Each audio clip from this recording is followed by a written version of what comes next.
Back again, there's no escaping.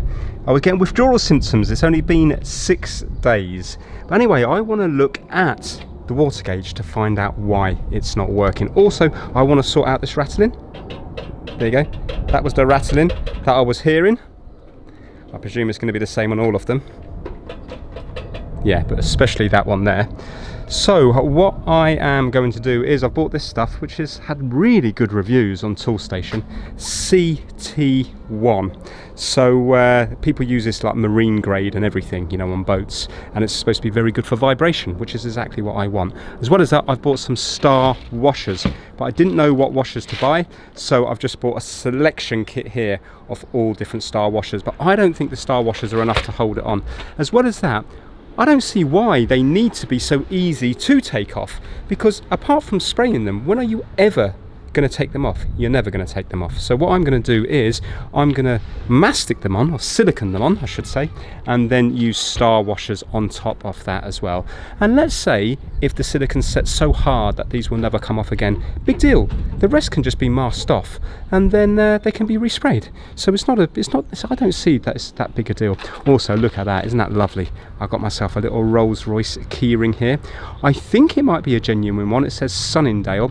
I'm wondering if they have these for when you put it in for a service, and I don't know, maybe if you've lost your keyring or something, they give you these as a sort of temporary thing.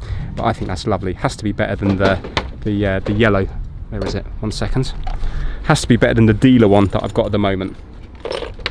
So that's what we're going to be working on today, but mainly we're going to be working on the water gauge. So I'm just going to whiz through this quickly because that's not going to be that interesting, and then let's have a go at the water gauge and see if we can get that working. There's been plenty of comments that I've read about it, so I understand a little bit more about it, so should be fun. Right, so I'm going to cut the cable ties. Obviously originally it wouldn't have had cable ties on, but this way I know I'm not going to lose them.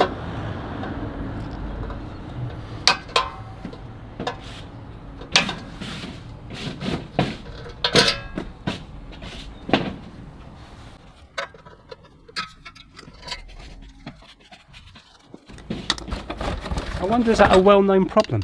Because listen, every bump you go over, that's all you hear. The whole time I was driving, that's all I heard.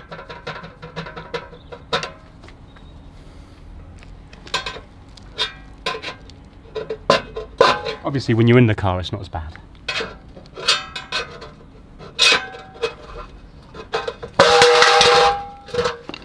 There we go. Right, so what's happened is these star washers are supposed to have lost their grip, which I never really thought about.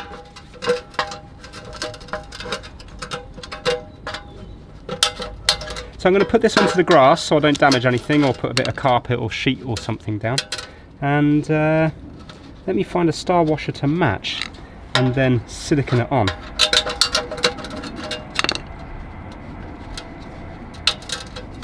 There you go. It's been a while since I worked on the grass. It reminds me of when I did the Spirit of Ecstasy that didn't retract. You know, out of all the videos I've done, the last 2 in this series, so the one where I said job done, that was one title, and the MOT one, I've never had such positive comments. It was like overall unbelievably positive. For YouTube, that's unheard of. So it goes to show you, although the look, you can see that originally somebody did put mastic on them. It goes to show you that although the series hasn't been like a success as far as views are concerned, which I've said many times, it hasn't been a failure. It's just been a kind of like meh, kind of like not bad but not great, just kind of a little bit average or below average. But as far as the comments are concerned and how much people enjoyed the series, unbelievable, really is unbelievable. So thank you. Also, it's a massive weight off my mind now because I knew I couldn't fail, but it was just like, you know, do you know when it just goes on and on and on, but so many people were invested in it, I couldn't give up. If I'm honest with you, if I wasn't filming, I'm not sure if I would have given up, is the truth, because there was so much work to do. Do you know what? These are all completely the wrong size.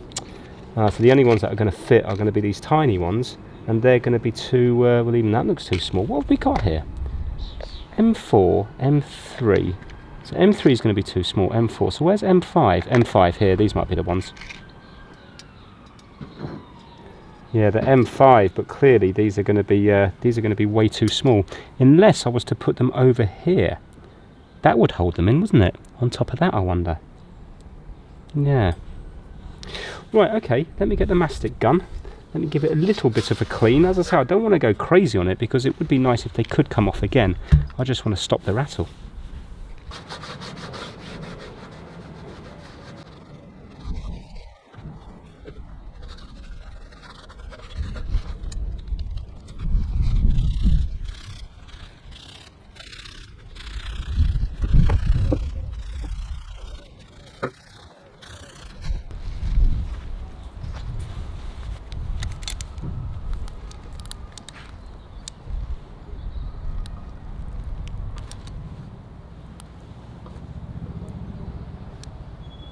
It flows really nice, this stuff. Really nice. I don't want to go too thick because I don't want it to splodge out either side.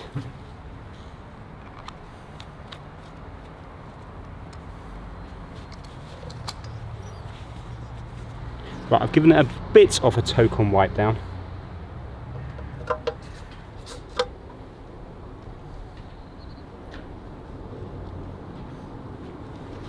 It's amazing how much that finishes it off.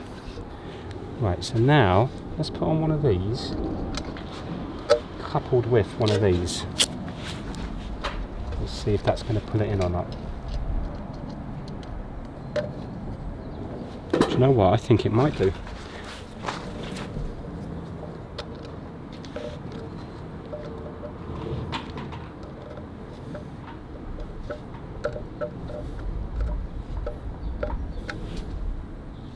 Yeah, look, that is much tighter now. So I suppose just that one on top is enough to give it a little bit more, just to put it home.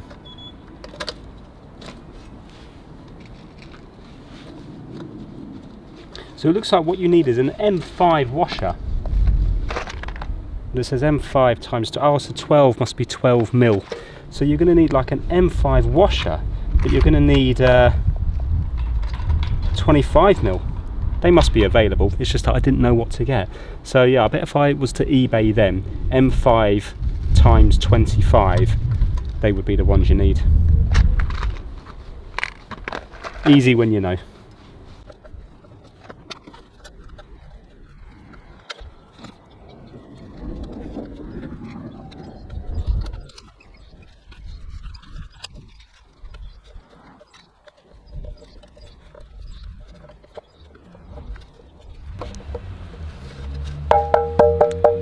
Listen to that. It's like when you do it on a glass. Listen to that. There's no rattle. Listen. There's no rattle at all. So I'm going to put this one back on, and then I have to obviously making sure the valve for the tyre goes through here, and then I'm going to cable tie it on like before. And I'm going to do the same on the other 3 wheels. Now that you've seen me do that, you don't need to see me do the other 3. Now, just to answer a couple of questions while I'm here, somebody asked about this off-centered tyre. Do you remember when I looked ages ago in one of the episodes, I said it doesn't line up in the wheel arch properly? If you have a look here, there's not much gap here and there's a big gap here. Well, somebody sent me through a book, massive thank you. It was about the complete history of the Silver Spirit and other models similar to this. And basically it said in it the reason why. Now you need to remember, this was supposed to be like, you know, one of the best cars in the world. And yet I said in the episode ages ago, it just doesn't seem right. Why would Rolls-Royce not have the wheel in the middle? It's because when this car was designed, it was designed for a run flats. There was a certain name for them, which I can't remember. I think they were Dunlop run flats. But then when it actually came to production, they didn't put them on. So basically, this car was designed for different wheels, different tyres that I presume were bigger than this. Then also, there was a geometry change in the suspension, and they still just went ahead with production, and apparently the designers were not happy at all, and I fully get that. I'm not saying I suffer from OCD, maybe just a little, but basically when I see something like that, obviously it doesn't bother me on my car's a bit of a mess, but you know, if I was paying back in the day, however much this was equivalent to, 150 grand or whatever, obviously not back then, 50 or 60 grand then, there's no way I would have been happy with that. You know, my eye clearly did spot that, and my dad spotted it straight away, but he just didn't tell me, probably because there was already a list of 100 other jobs to do. But yeah, so the designers were not happy, but they went ahead with it because of cost reasons. So it just goes to show you, at the end of the day, the accountants rule everything, because a business has to be profitable. So the designers wouldn't have been happy about it, and there must have been numerous other people not happy at Rolls-Royce about it, but they had to go ahead with it. So yeah, I thought that was really interesting. Also, people are saying, how much has it cost me in total? I will add all that up. I can't face doing it right now, but yeah, I will add that up, because we did it halfway through and I was roughly at kind of break even between what the YouTube videos had made me and also the car price and all the spares. Obviously since then I bought a lot more spares, I bought a lot more spray paint and stuff like that. I'm pretty certain I would be at break even, but that doesn't take into account any of my time. And even when I did that previous video, I think, what was I working for, 29p an hour or something like that? So yeah, wasn't doing too great. Right, all 4 wheel trims are done. So if we do a little tyre or trim kick, no real rattling.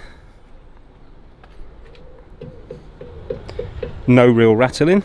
This one sounds like it's rattling a bit. This one I think was the one that's got the wheel trimmed slightly different size. Listen. Doesn't sound as good as the others, does it? The little washers didn't seem, you know, my washers, the small ones, they didn't seem to fit on that one, the star washers, that well. And that one is okay as well. So we'll have to see. I'll have to take it for a drive and see what's happening.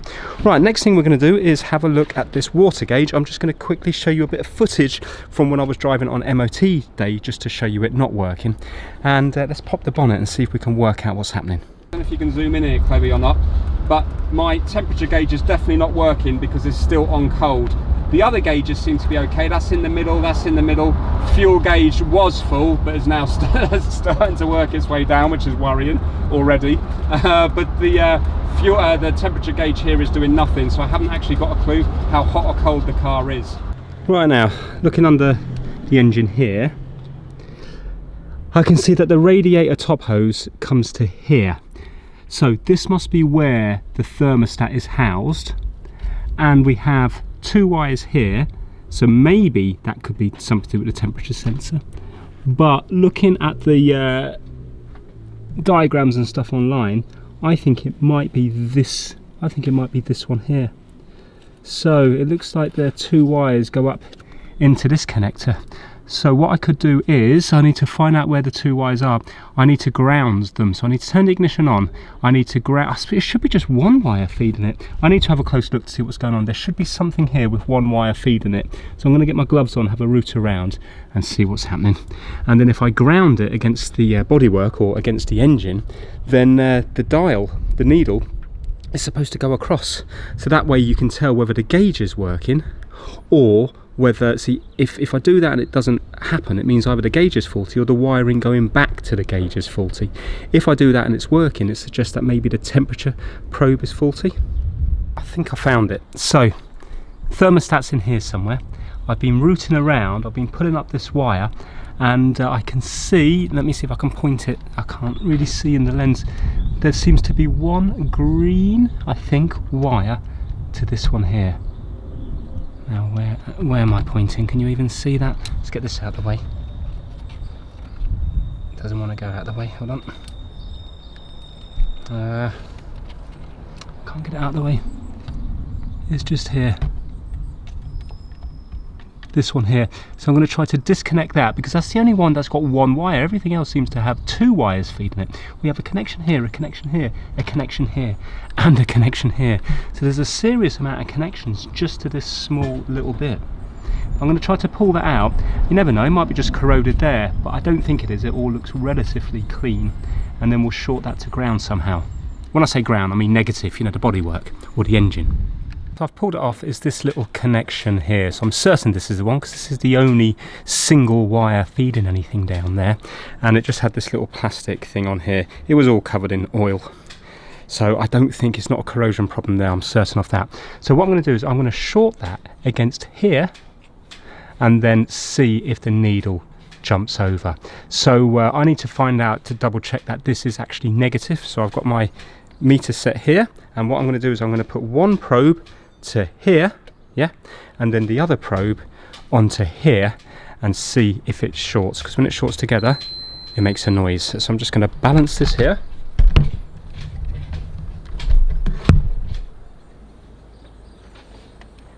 Right, so I'm on that little nut and here. Yeah, there we go. So basically, yeah, even the brake pipe there, all the metal off the engine is has continuity. I just want to get an extra ohm reading just to see how good that continuity is. Yeah, that might not be the best ground, but it should still it should still do what it needs to do anyway. There you go, it's 1 ohm now. That's absolutely fine.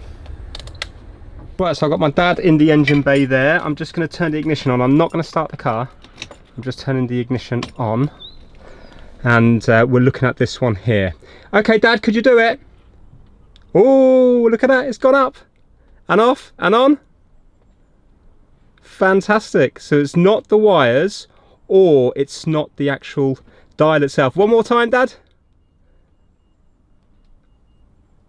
Brilliant. Right, 1 second now, let me turn it off. I just want to show you what my dad's doing. Got no room here. So with the ignition on, he's just scratching that against there. Just like that. Well, I appreciate you can't see anything, but what I want to do is, I want to put one of these to negative, and I want to touch the probe, and I want to see if we're getting any reading on it. I've scraped up the probe a little bit, so basically the temperature probe, it's got a little male spade connector coming out, and it was just tarnished, you know, it was just like dark copper looking, so I've just scraped it back and it's gone shiny. I just scraped it with a screwdriver. But, some weird animal there. This is not a rat. We're not getting any reading. There's no reading coming from that temperature probe. So, I think we need to buy a new one of them, but let's take it out and see if we can see maybe what's wrong with it. Now when I take it out, I'm going to lose quite a bit of water, aren't I? But only up to the level of the temperature probe. It's no harm to lose a little bit of water and coolant anyway. That doesn't really bother me, because I can just top it up again, you see. So I'm going to put some sort of container underneath. It might catch some of it. You've got to be careful with the antifreeze. A lot of people have told me that animals are attracted to it and it can poison them. Right, I've got a piece of wood under the car and I'm going to put down a couple of token bowls just in case a little bit goes in there. I believe that to get rid of antifreeze, I read that you're supposed to put it down the toilet, because I don't think they really take it at the local tips, so I think it's about putting it down the toilet. But yeah, that sort of seems wrong. But that's what I read. Well, a quick look on Google, it just seems to be all over the place. In America, apparently you don't put it down the toilet. Lots of people in the UK are saying to put small amounts down the toilet. Other people are saying take it to a local garage, but realistically, is a local garage going to want to get rid of your waste? Some people are saying that the tips will accept a small amount if it's sealed. So there doesn't really seem to be any clear answer. I suppose if you're on the main sewer, maybe it is okay, possibly, to put down the toilet. In the UK, clearly not in other parts of the world. But if you had a septic tank or something, then clearly it's not okay to put in that. So it's one of those awkward ones, isn't it? You think it would just be nice. I appreciate why they do it, because they don't want to become a dumping ground for a load of hazardous material. But the thing is, unless they make it easy for people to get rid of waste, people will just flight it. People will just be throwing waste in the corner of their garden and stuff. If it was made easy to take stuff like this to the tip, then more people would be encouraged to do it. But when you always seem to be the evil one going down to the tip of this sort of stuff that encourages people just to get rid of it in other ways, which is you know, not good for the environment. Anyway, if you know how you dispose of your antifreeze, please put it down in the comments section below, because it clearly seems like it's a problem. Right, okay, I've got a 5/8 socket on. 16 also felt good as well. 5/8 just seems to be perfect. I don't know whether you're supposed to undo the water pipe here to begin with, but I'm thinking it shouldn't be under a huge amount of pressure. I mean, there doesn't seem to be any heat in this, well, you can't see what I'm doing, I've just undone the expansion tank there.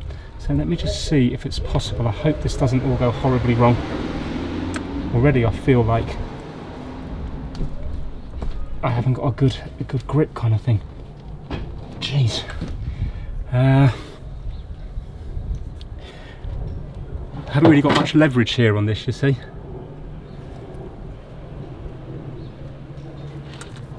And I've got to be careful because I'm going into aluminium.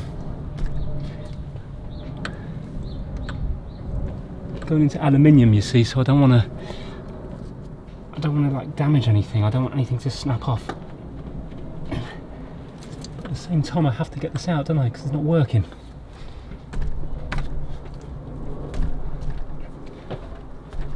There we go. Excellent. Oh, that was satisfying. I hope that hasn't broke the... Oh, there we go.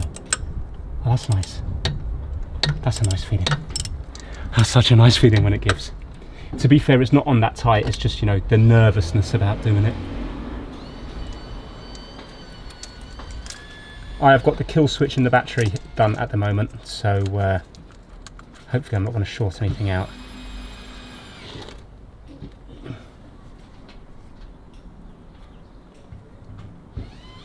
It seems to be coming undone. Now I wonder how much fluid's going to fly out. It's a shame I haven't got a plug that I could just plug it. I don't know what thread it is, you see. If I had a plug, I could just plug that, because it's not going to be under a huge amount of pressure. I'm not going to have one. I don't understand why there's no water here. Oh, now it's coming out. Yeah, now the water's coming out. Well, there we go. That's the sender here. So I don't really think there's anything I can do to fix that. I mean, I'll have a close look at it, but there has to be an ohms reading between here and here. There has to be. Okay, so boiling water here.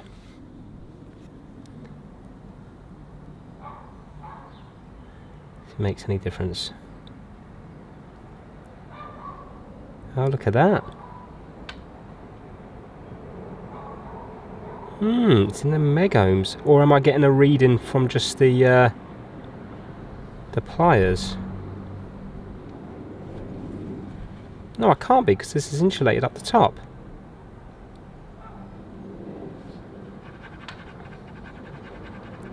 Well, I mean, it is giving me a reading.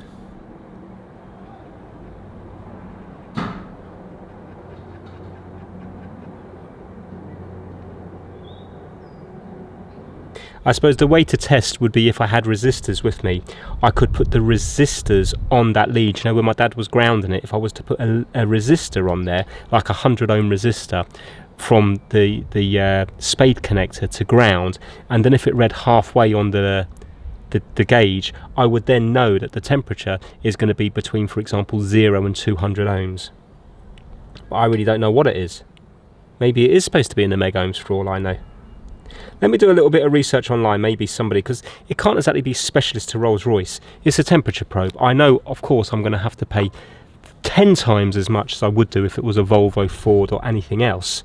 But there can't be anything special in here. The only special thing is the size for it to fit the Rolls-Royce. Let me do a little bit of research, and if, for example, all temperature probes on cars are like 0 to 200 ohms, then I know that this is definitely faulty. But if they're in the megohms, then maybe this is actually working. What did we do before Google? So it says here to test the temperature sensor with a multimeter, set it to resistance, which I've done, clip one probe to an outer sensor connector and the other across from it. That's basically what I've done. Submerge in ice hot then ice water, note readings after a few seconds around 250 and 1000 ohms respectively. So you can see that mine's in the meg ohms. And if you have a look here, a cold engine, the sensor range when it's 20 degrees should be between 2000 and 3000 ohms. And after the engine starts and it gets up to 90 degrees, now maybe in the boiling water it would have been near 90 degrees, because I appreciate it's not boiling anymore when it's out here, but it's not far off. It should be between 200 and 300 ohms. Now I know that's not on a Rolls-Royce, but I can't see why the Rolls-Royce would have done it any differently than a standard temperature sensor. So I think I need to order myself up one.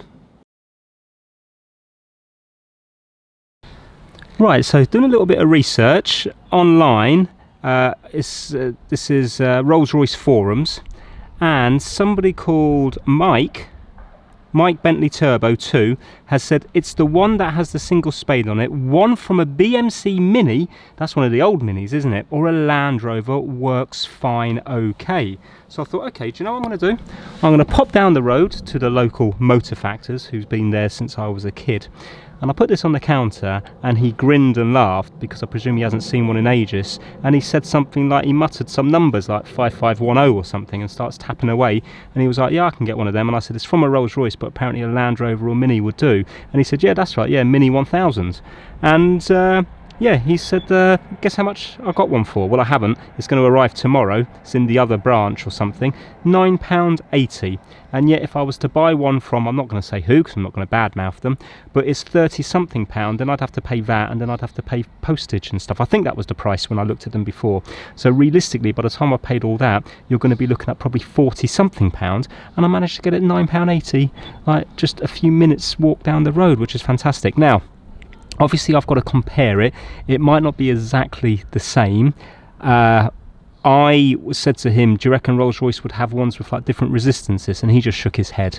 So obviously I don't know if he's correct or not, but he's been in parts all his life. See, what it is Rolls-Royce really going to make that? If you think about it, why would they waste their time making that when they can get one that's probably reliable from a parts bin that's made by a different company? So I think it's going to be just fine. But look, if it's not, it's £9.80. It's not the end of the world, and I order one for the proper Rolls-Royce online. What I've done is I've just screwed it back in, just hand tight, just to stop any rats, dirt, mice, anything getting into the engine.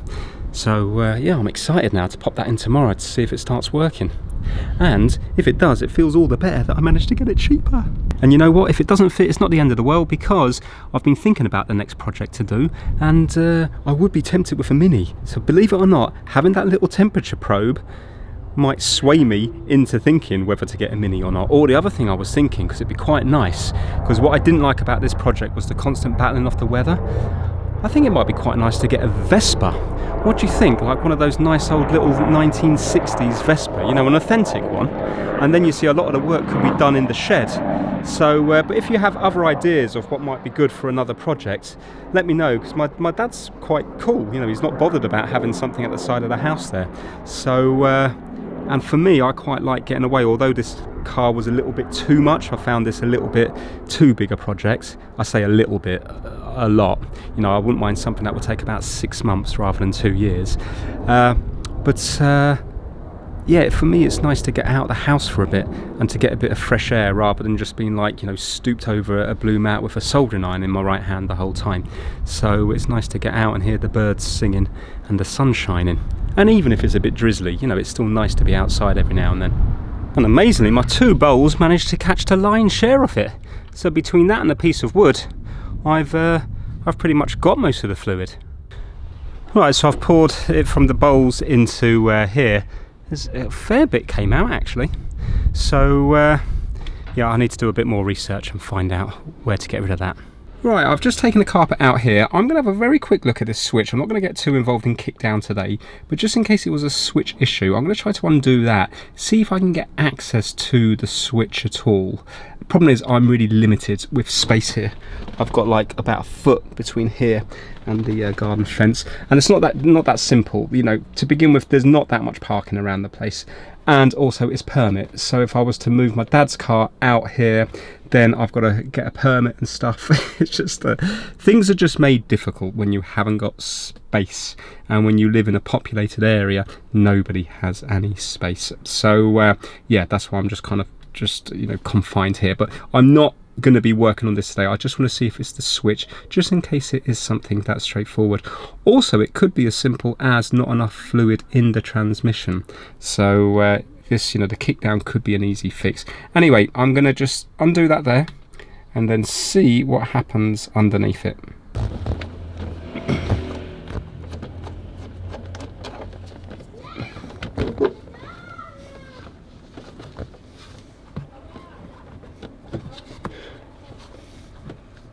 Right, I have a couple of bolts underneath it. It looks like there's a massive bolt going right the way around it. If I do that, I wonder would it pull out this way, or is it going to push? It's going to push down. I bet it ends up in the rat's nest. You know, that little rat's nest underneath, where the you know, where your brake, where the valves are for the brake. I bet it goes to there. So I think what you're supposed to do is go on the wires on the transmission, and if you do this and there's 12 volts, then I think it means the wiring in the switch is okay, and it's going to be the solenoid thing in the transmission. It's just that involves jacking the car up and having to get axle stands and everything. I think I'm going to start here. I'm going to get a socket set on that, see if I can undo it. Oh, it's absolutely huge. I think that one fits. I had to go into my brother's special set of tools. This is 1-5/16. It's absolutely massive. The problem is, I can't get to it now because the accelerator pedal's in the way. The big boys are coming out to play.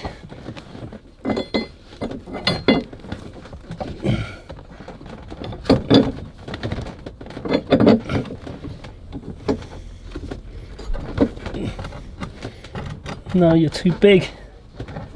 Oh no.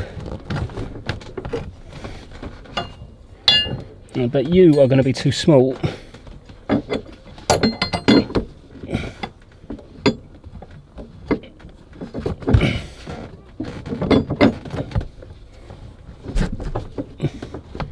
Yeah, you're too small. Right, adjustable spanner time. Just had the biggest brain moment ever. I've just lifted the fence panel out. And now I can open the door and I can work nice and easy. See, I don't think it's going to take much force to undo this. It's just getting to it is incredibly annoying.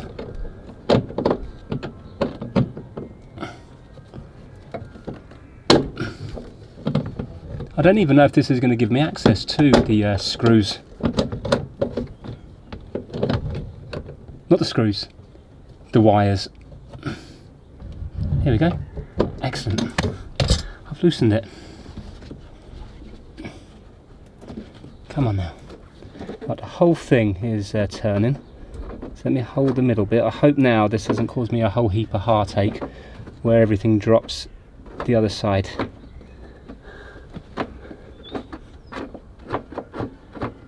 Hoping when I undo this, it's going to give me access to the wires. I mean, I suppose, remember there was missing carpet here. There was just a bit of household carpet in here.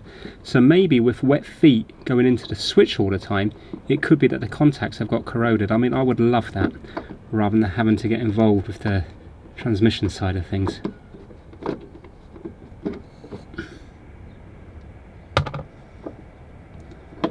Right now, don't drop. Let's get that big washer out.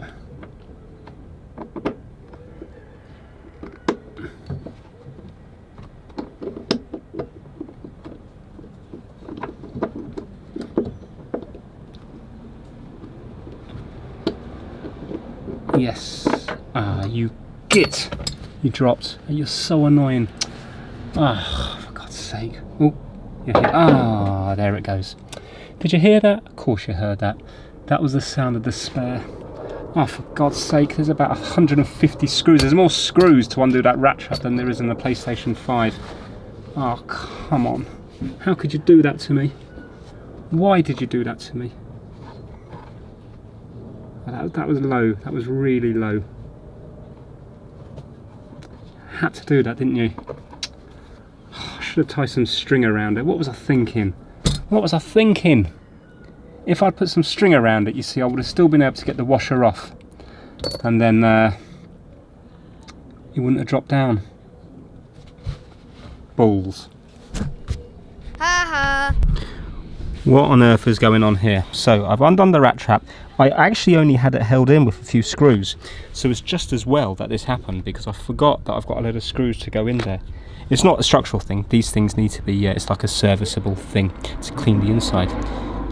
I was sure that there was going to be wires at the back of this. What on earth is this? What on earth does that do? There's no wires feeding it. So what purpose have we got? Is it just to let the... Why would you have that?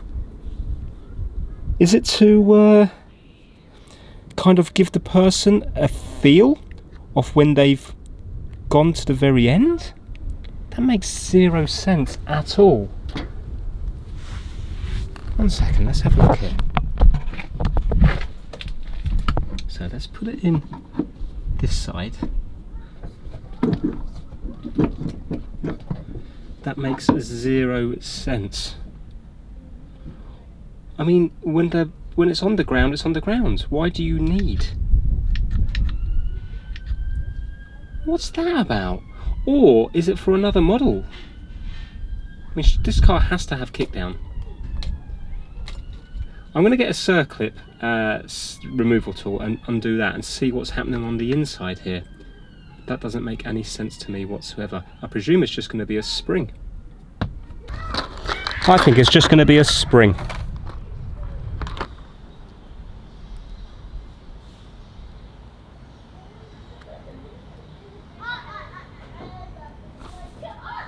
There we go.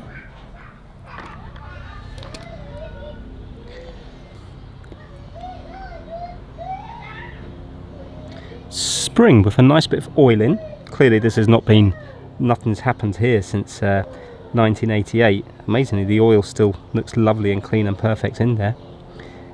Okay, well, there's definitely nothing there.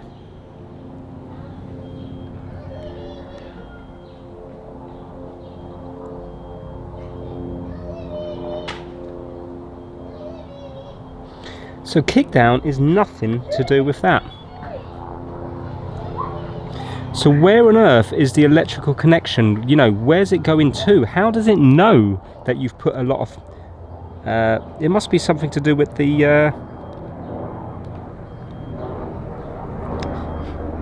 you know, the throttle thing on the engine. I'm going to have a look at that. The mechanism there. There must be wires there that let it know.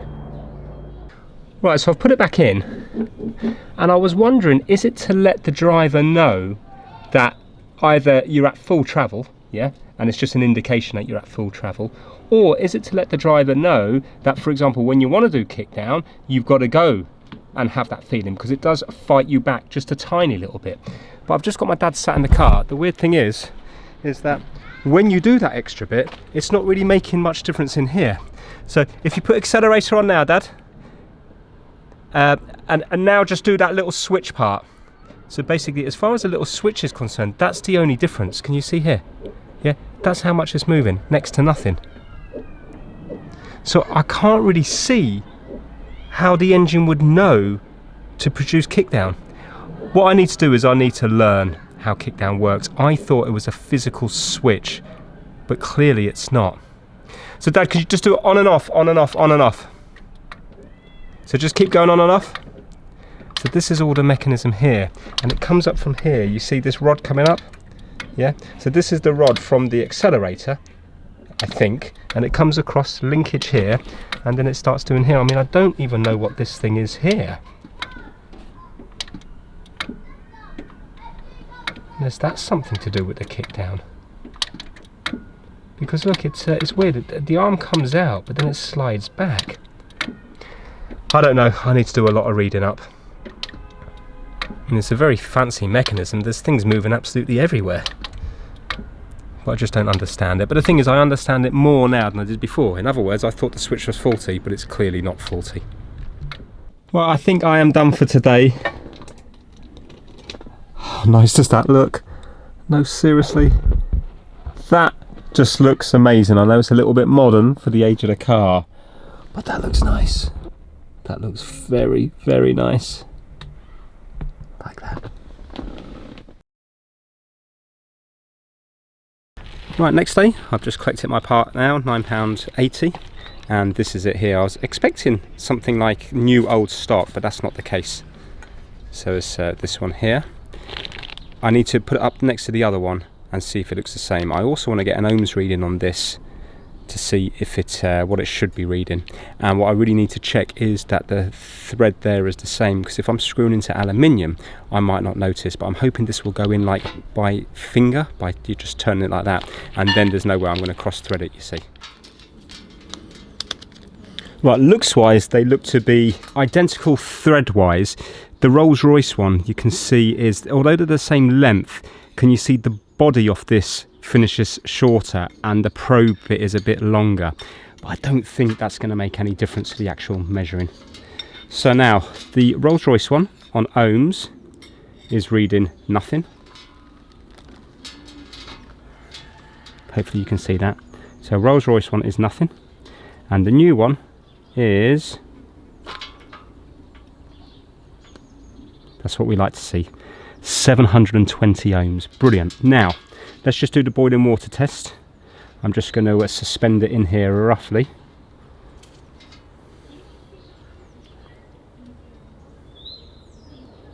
$700 is dropping, it's dropping, look at that. 400, 300, 200, and I'm going to take it out now. Yep, so I don't know what it goes to. I'm not 100% sure how hot an engine gets, so I don't want to kind of damage this, but you can see that it's working. So the Rolls-Royce one 100% was faulty, so as long as there's no other faults, the temperature gauge should work now. Well, I'm going to just place it in by hand. It's very hard to get to.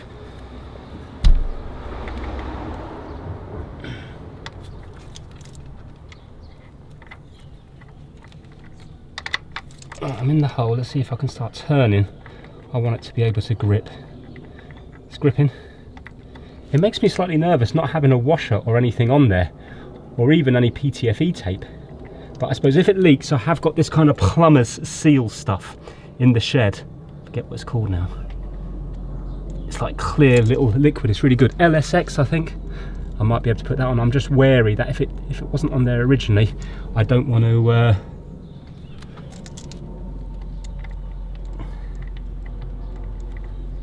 I don't want to put it on if it's going to have some reaction with the aluminium. Okay, right, I'm turning. It seems to have stopped now, but I can still see quite a bit of thread. Let's get the ratchet on it. It's in already. Right, I don't want to go too tight.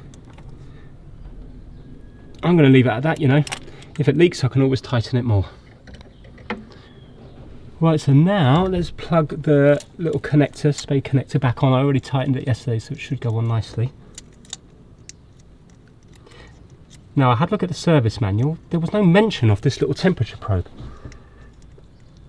Believe it or not, it's all on about the thermostat. Thermostat in here is quite intelligent. It's got low solder plugs in it, so if there was an overheat problem on this car, the low melt solder will melt, and it will then show up a load of little holes around the thermostat to allow water to flow through, so it's not just going around the engine and then so you've got an overheat, so it's like a safety thing built into it.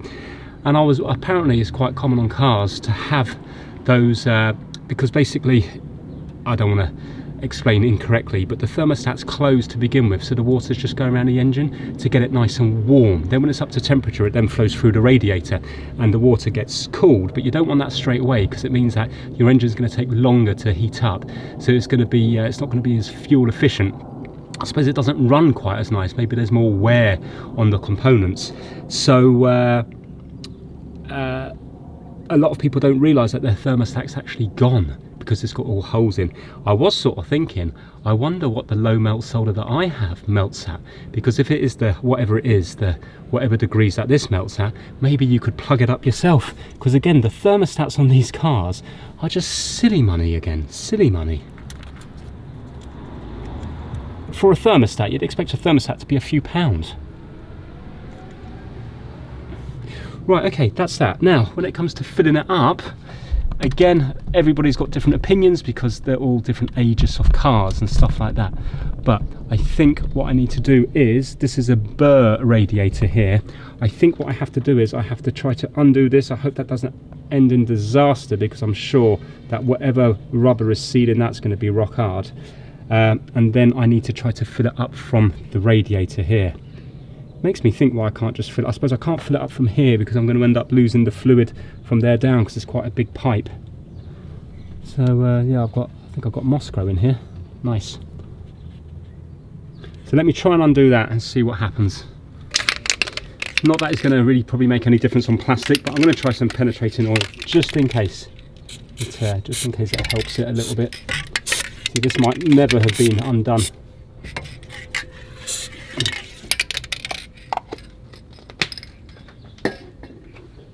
And I've got my fancy Nancy antifreeze, engine coolant there. You've got to mix it 50-50. Apparently it's really important for it to be 50-50. If it's lower than 45 or above 55, that's not supposed to be good, apparently.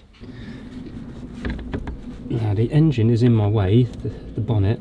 I wonder, let me get a, oh no, it's coming. Oh wow. Well, I was not expecting that. I thought that was going to be an absolute nightmare. Oh, oh well, look at that, they've done that on there. Oh, it's a little metal washer I thought was rubber.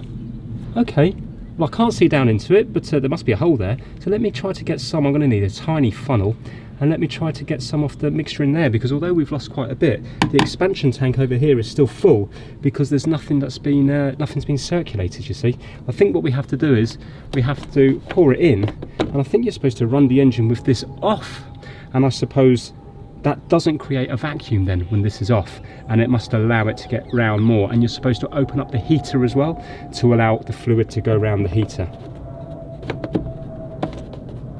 So you know, I might as well leave that off now actually. Right, let me get mixing. Well, of course the normal funnel's not going to fit. But I was thinking if I was to put this in here, that will fit, and then that on there, and then I'll be able to get it in. You're supposed to put it in nice and slow. So I'm just going to sellotape these two together. Well, I'm not sure if that's going to leak. I think it's going to be all right. So I've got a measuring jug here. I'm going to start off with 500 millilitres of fluid and 500 millilitres of water. Just tap water I'm using. I suppose by rights it should be some kind of like mineral-free rainwater type thing, but I'm just going to be using tap water. So I'm going to be putting in a litre to begin with and see where that takes us. Right, here goes. This is now mixed up. Looks just the same colour as the spillage in the carpet. Whoops. Right, I've got to go slow. It's drinking it though. Yeah, I just seen it go down there.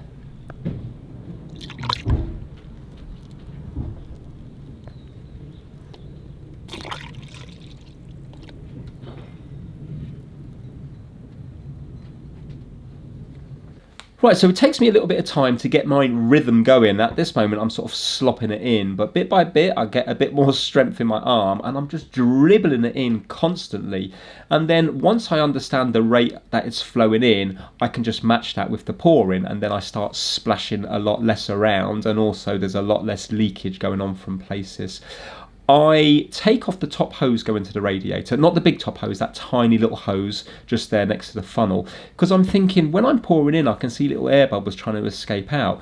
Normally when you pour something in, the air's got to go somewhere, hasn't it? So rather than it struggling, I thought let's take that little hose off, and then the air can just go rushing out of that hole there.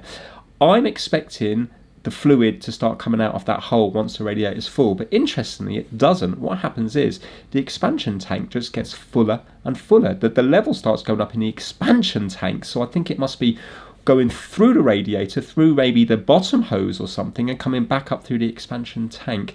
And the expansion tank must be just a few millimeters lower than the radiator, because that seems to eventually want to get full and overflow before the radiator's overflowing. I end up putting 4 litres in this, but then the expansion tank is full. I can't add any more because otherwise I'm just going to end up wasting it, because it's going to go to the filler of the expansion tank and go down the little overflow pipe. So what's the point of doing that? So then I just need to put the top little hose back on again, and I need to run the engine with the cap off to try to see if it will circulate round the place. And also I want to see if the needle finally moves on the actual gauge itself, and then we know at least the water temperature thing will be fixed.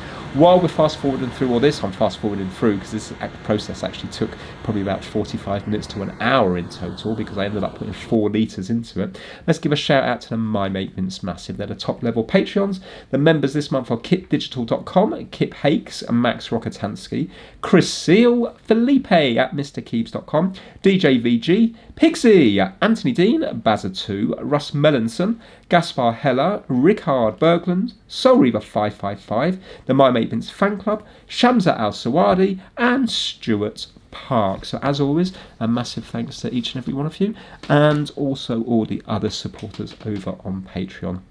So, as you can finally see now, at long last, the needle is starting to move up. I suppose it takes a lot for this engine to get up to temperature when it's just sat there idling.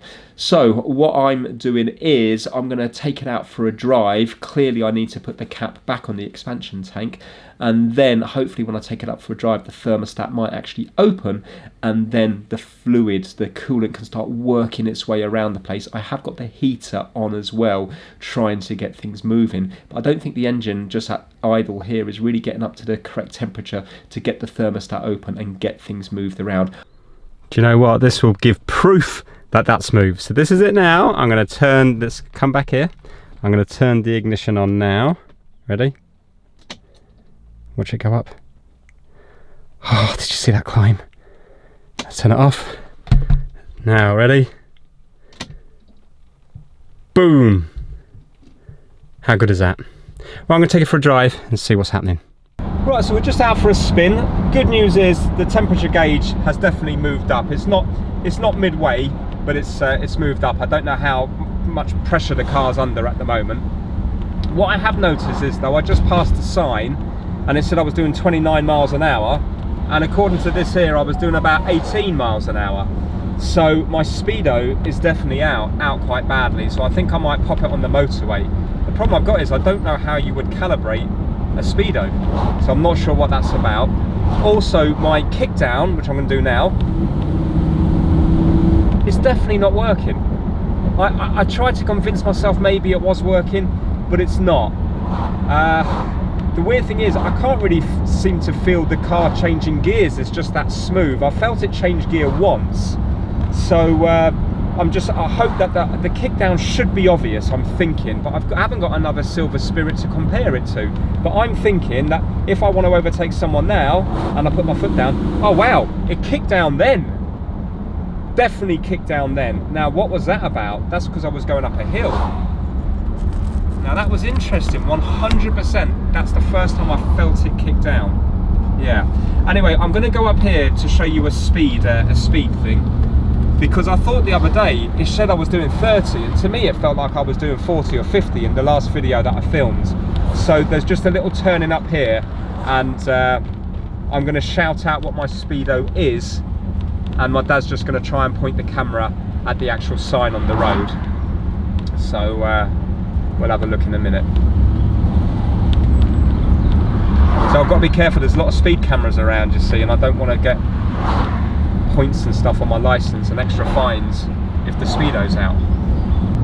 So I'll try to get it, the sign to say 30, and then I'll see what the gauge is down here, my actual speedo.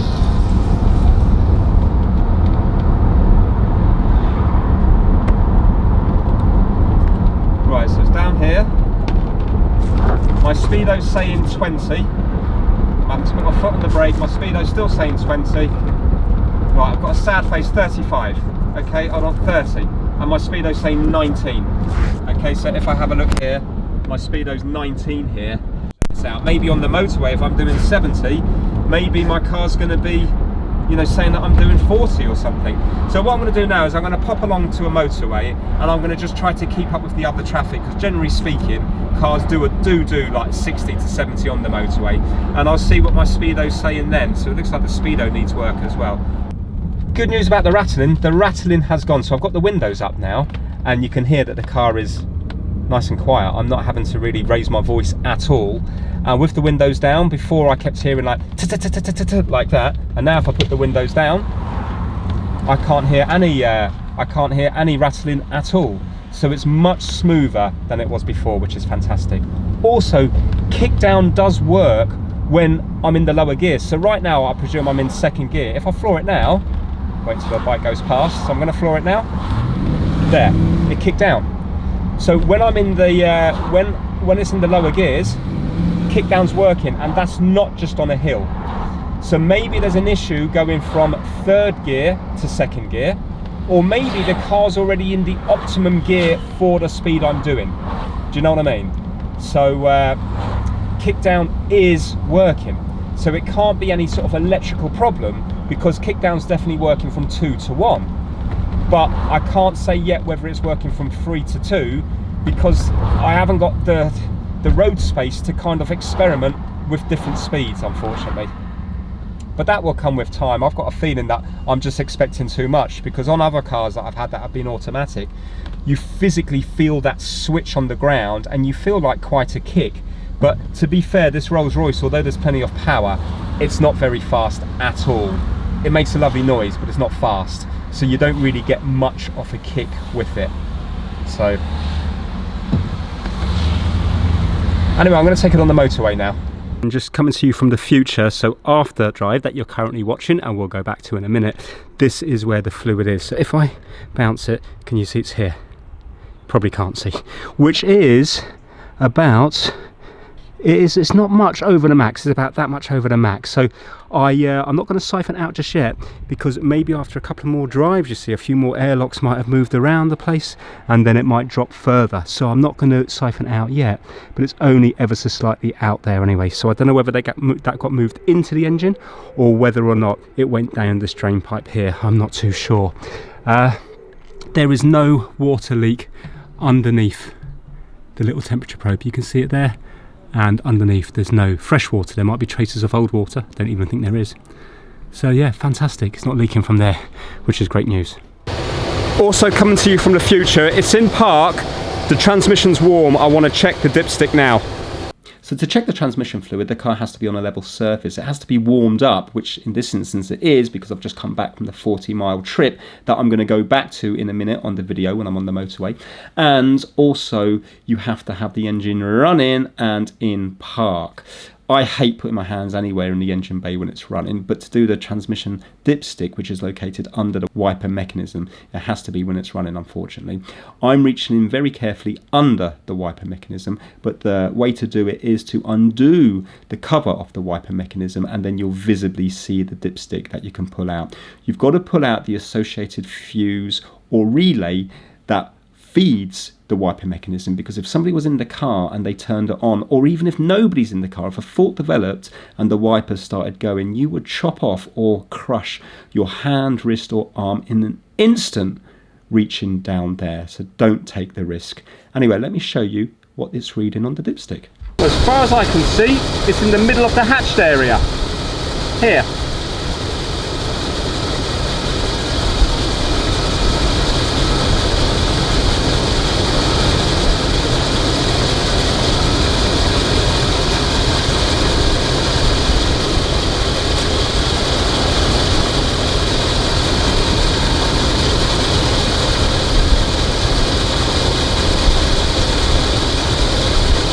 Yeah, that's absolutely fine, because I can see where it's coming up to on a tissue.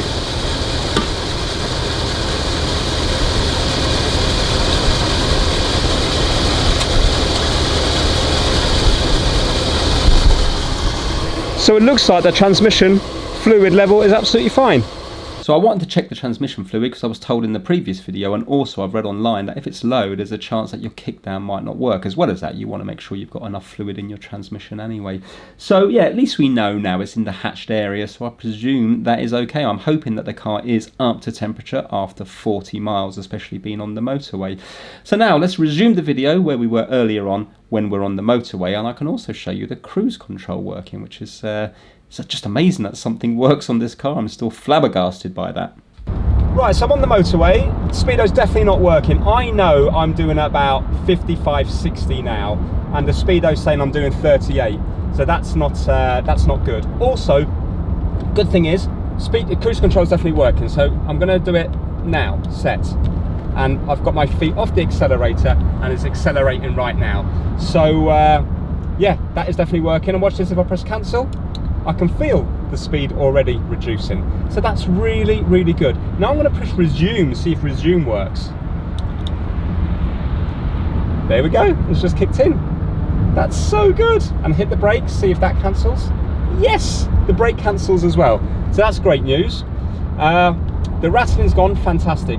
The water temperature is stable just below halfway, so that's good. So basically the objective of the video was to fix the water gauge, and we have the temperature gauge, and also get rid of the rattle, and we have. You can hear on the motorway now it's running absolutely lovely. So now let's do kickdown.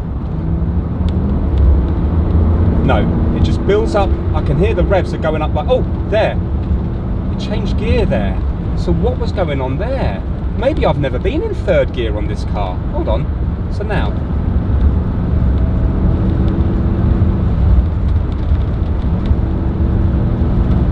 well, you know, I'm not sure, because kickdown, I mean, clearly I must be doing, I won't say what I'm doing. I think kickdown is working.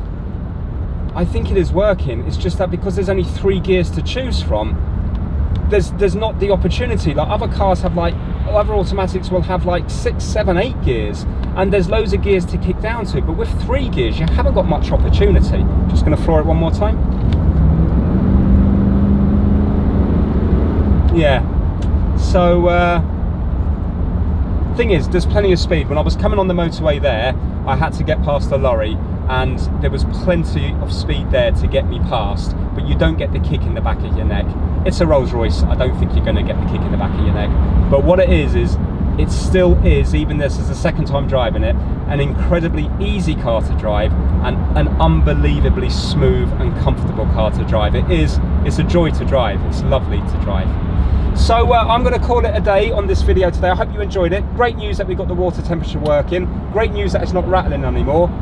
Not so good news that the speedo's not working. So if you could let me know why the speedo is working but clearly not working correctly, it seems to be about half of what it should be registering. Why is that? As far as I know, there's no cable feeding this speedo. It's an electronic thing. So does it mean the gauge is faulty, or is it the sender that's faulty? Where would that even be on the car? I haven't got a clue. And how would I go about maybe recalibrating it? Is there a way to recalibrate it? I think it should be quite interesting. So I look forward to reading those comments, and I'll do a bit of research on Google, and I think the next video on this series will be trying to get the speedo to read properly. Should be an interesting one. Thank you so much for watching. I'll see you all very soon. Take care.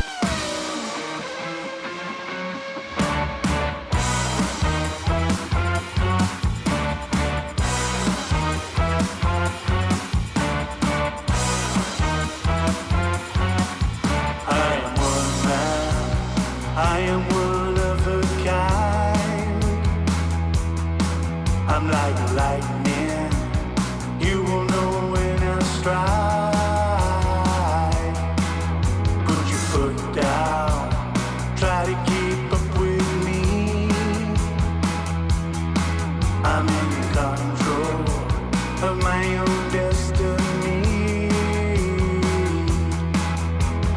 On your mark,